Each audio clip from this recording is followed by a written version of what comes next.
Os coches non volverán circular pola avenida Raíña Vitoria. O Concello de Pontevedra traballa nun novo bando para facer definitiva a medida e que o concelleiro de Mobilidade asegurou hoxe que a decisión mellorou a circulación na cidade. E agora temos moito menos tráfico en zonas que son claramente residenciais, como por exemplo Eduardo Pondal, ou como pode ser Echegaray, ou como pode ser Campolongo.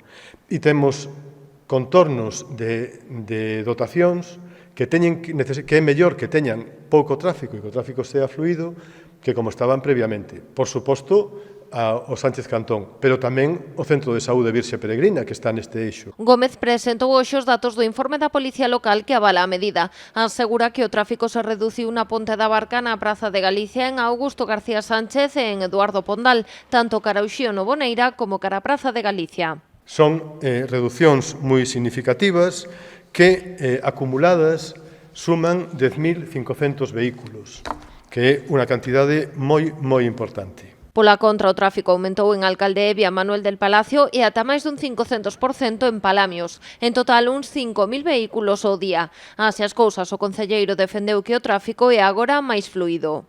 A policía nunca máis tivo que facer un operativo de tráfico na rotonda de Uxío no Boneira con Eduardo Pondal. Desapareceron os engarrafamentos, os atascos, o tráfico lento na baixada dende esa rotonda a Augusto García Sánchez. Nótase moita máis fluidez en Echegaray e moita máis fluidez, porque tampouco volveu a haber nunca problemas, na rotonda de Colón. Segundo os cálculos, o peche do tráfico de Raíña Vitoria retirou do centro de Pontevedra uns 5.400 vehículos ao día.